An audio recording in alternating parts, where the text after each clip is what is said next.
Democratic Party lawmaker Lam Chak-ting sentenced to 37 months in jail after being convicted of rioting in Yuen Long in 2019. Trump confirms Zelensky will be in Washington on Friday to sign a Ukraine-U.S. minerals deal.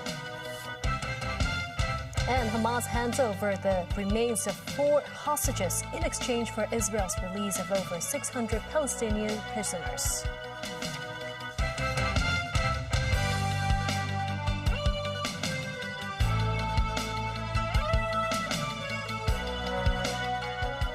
Hello, welcome to TVB News.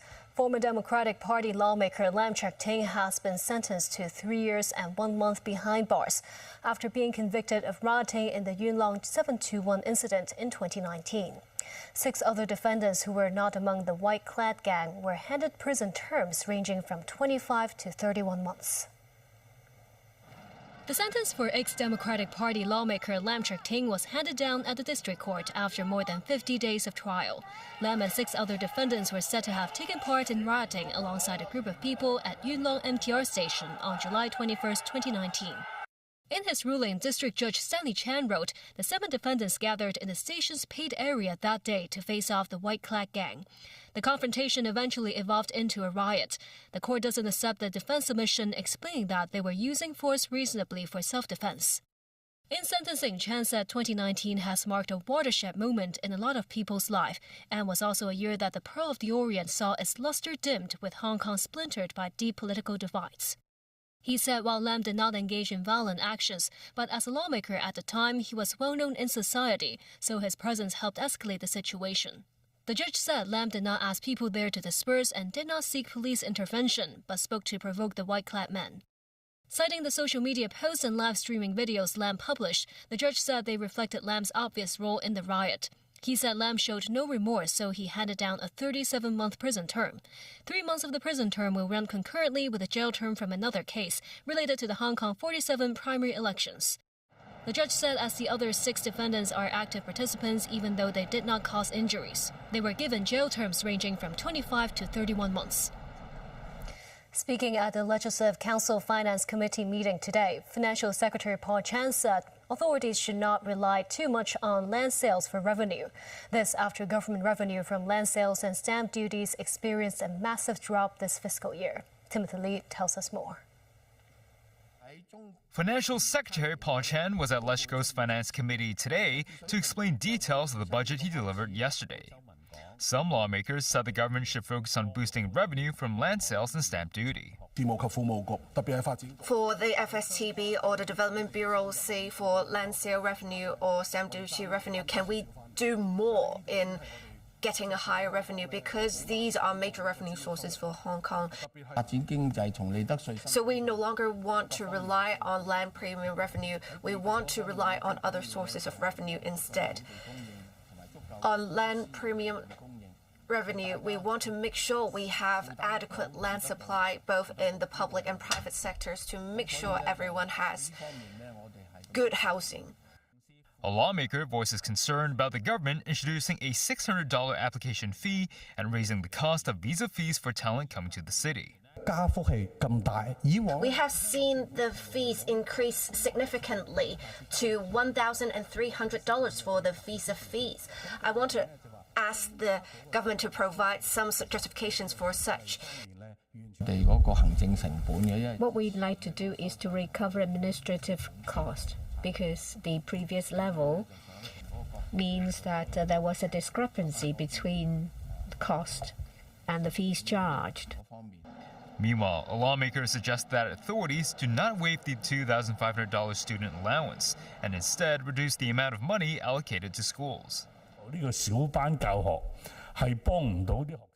Can you consider for small group teaching? It does not necessarily help students. It only helps teachers in the sense that schools do not have to close. Could you cut the funding a bit more instead of cutting the $2,500 allowance for the kindergarten, primary and secondary school students? The finance chief has yet to respond to the possibility of maintaining or reducing the allowance. Timothy Lee, TVB News. The latest adjustments of the $2 public transport concessionary fare scheme are set to take place in September, but some lawmakers believe the measure could be implemented within a few months. Under the latest arrangement, a $2 fare scheme will no longer apply for public transport trips that cost more than $10. The move could save the government $680 million each year. As to why the measure will take so long to implement, Secretary for Labor and Welfare Chris Sun said it will take some time to adjust all 17,000 octopus payment machines in the city. The Securities and Futures Commission has launched criminal proceedings against film producer and businessman Raymond Wong Pak-meng for alleged insider dealing. Between August and October 2017, Wong was the chairman and controlling shareholder of entertainment company Pegasus. In those roles, Wong was privy to inside information in relation to the company, and he was said to have solicited or induced another person to trade in shares of the company. The mentioned hearing proceeded at Eastern Magistrates Courts. Wong was not required to enter a plea at this stage and has been granted $200,000 bail. If he's traveling abroad, Wong needs to inform the Securities and Futures Commission 24 hours prior to leaving Hong Kong. U.S. President Donald Trump says it is up to Europe to provide security for Ukraine, suggesting there will not be guarantees from America. Ukrainian President Volodymyr Zelensky will be in Washington in the next 48 hours to sign a mineral deal that could lead to the U.S. pressuring Russia for a ceasefire. David Garrett reports. Donald Trump meets UK Prime Minister Keir Starmer later, but the US President is projecting ahead, confirming Ukrainian President Volodymyr Zelensky will be in the US tomorrow to sign a very big deal on rare earth minerals. We're in for probably $350 billion. Europe is in for $100 billion. And that's a big difference. So we're in for probably 3 times as much, and yet it's very important to everybody, but Europe's very close. We have a big ocean separating us, so it's very important for Europe, and they hopefully will step up and do maybe more than they're doing, and maybe a lot more.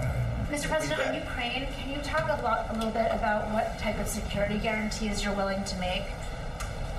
Well, I'm not going to make security guarantees beyond very much. We're going to have Europe do that because it's in, we're talking about Europe as the next door neighbor. The imminent agreement should get the US on side and could help broker an end to the 3-year war. Zelensky says the framework is in place, but not everything is settled. Friday's conversation with Trump will be essential in making the deal work. I have questions, and we very need answers, very honest answers, because we are in war and we have to understand on what we can count. Yeah, and that's why this visit before Putin is a very good signal, first of all. I think so. To my mind, I don't know how it will be, because I'm still in the capital, so we will see. In this deal, there are only, basic things about that, yes, security guarantees and etc. But I think it's not about it. Next steps have to be about it. Without future security guarantees, we will not have really just peace. UK Prime Minister's arrival in Washington has been somewhat overshadowed. Starmer at the British ambassador's residence says his country's relationship with the US is relevant. Freedom to thrive and freedom to pursue the future. A freedom which, this week, we've shown our willingness to defend with the biggest sustained increase in our defence spending since the Cold War. Suggestions British military peacekeepers could be on the ground in Ukraine following a potential ceasefire agreement. Ahead of their meeting, Starmer says he's in lockstep with President Trump. David Garrett, TVB News.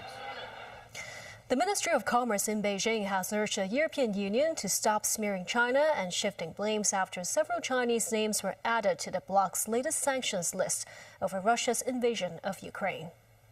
A spokesperson for the ministry stressed China's strong opposition against what Beijing calls EU's unreasonable unilateral sanctions. China says the sanctions lack an international law basis or authorization by the United Nations Security Council. He said the actions are contrary to the consensus reached by Chinese and European leaders and would exert a negative influence on their bilateral trade ties. The European Council on Monday adopted a 16th package of sanctions against entities that it identified as supporting Moscow's war efforts or have engaged in sanctions circumvention. The list includes 25 Chinese individuals and firms. U.S. President Donald Trump declined to comment in response to a question about whether he would allow China to take back control of Taiwan by force. Trump was speaking at a cabinet meeting in Washington, saying he has a good relationship with President Xi Jinping. The U.S. switched diplomatic recognition from Taipei to Beijing in 1979, though it maintains strong unofficial relations with Taiwan and has vowed to defend the democratically run island. Nasty Kareem with more. These vessels, according to Taiwan, are Chinese warships conducting drills off the island's southern coast. A crewman from a Taiwanese naval vessel sends out a broadcast saying the ship from the mainland is conducting shooting exercises in Taiwan's exclusive economic zone, asking them to stop.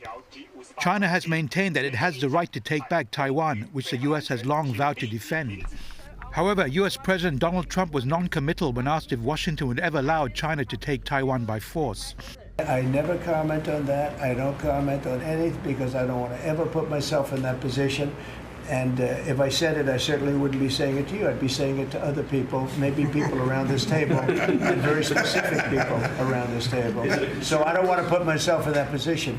But I can tell you what, I have a great relationship with President Xi. I've had a great relationship with him.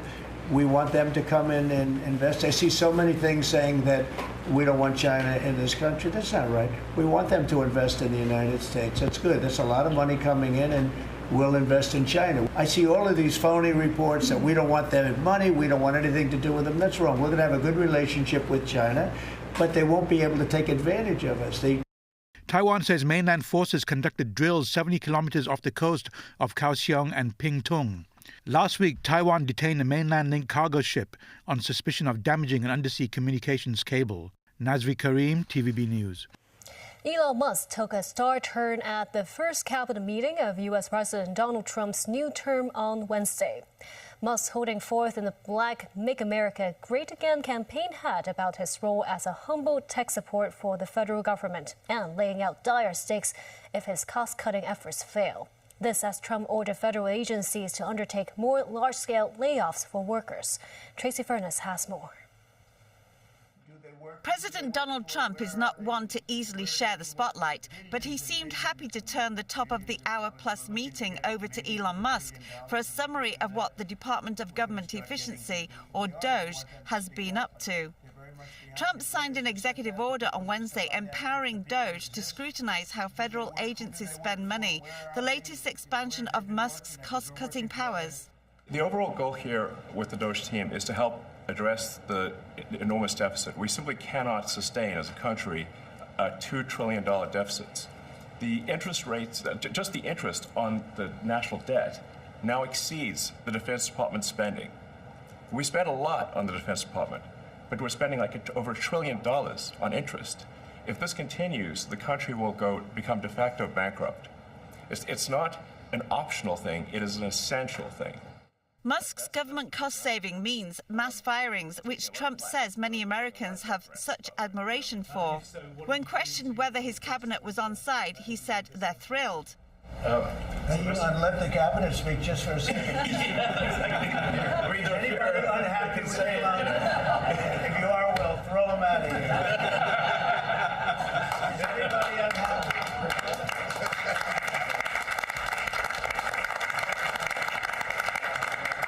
We have a lot of respect for Elon and that he's doing this, and some disagree a little bit, but I will tell you, for the most part, I think everyone's not only happy, they're thrilled. Not everybody, though. Outside the U.S. Capitol, a small group of protesters or passers-by interrupted members of the Congressional Doge Caucus, speaking at a press conference, hurling insults about Doge and Musk. Tracy Furness, TVB News.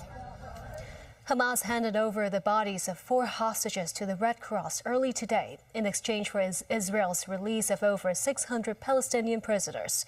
This days before the first phase of the ceasefire in the Gaza Strip is to end. The convoy believed to be carrying the remains of 4 Israeli hostages arrived at the National Center for Forensic Medicine before dawn. An Israeli security official confirmed that Hamas handed the hostages' bodies to the Red Cross. Israel said the caskets were delivered with the help of Egyptian mediators through an Israeli crossing, and an identification process had begun. At around the same time, a Red Cross convoy carrying released Palestinian prisoners left Israel's Ofer prison, headed for the West Bank town of Betunia. And still ahead, the U.S. announces a $1 billion plan to fight bird flu and ease egg prices. Pope Francis shows slight improvement in his condition as he battles double pneumonia. And Kai-Tak Sports Park opening ceremony ticket holders exchange their e-vouchers for physical tickets at the Kai-Tak Arena.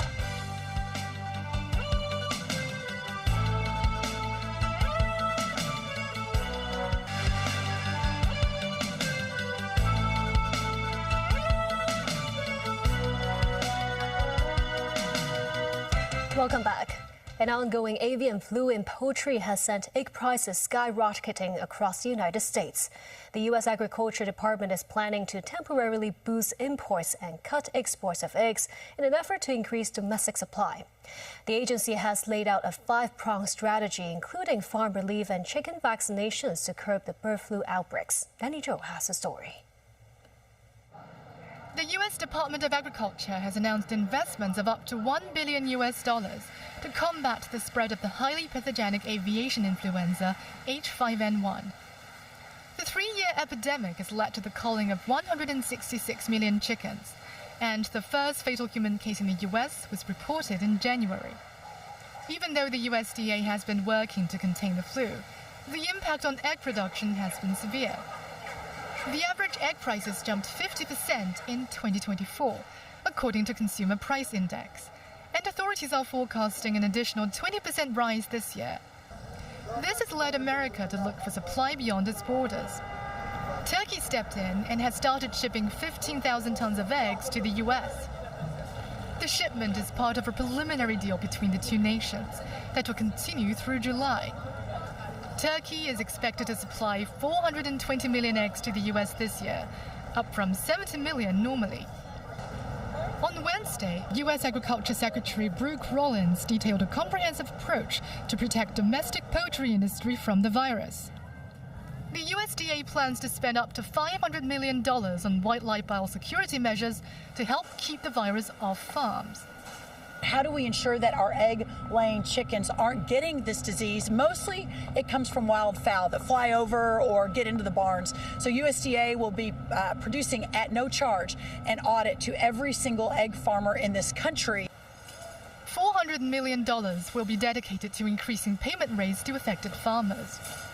That's in addition to funding already provided to indemnify producers whose flocks have been impacted by avian flu.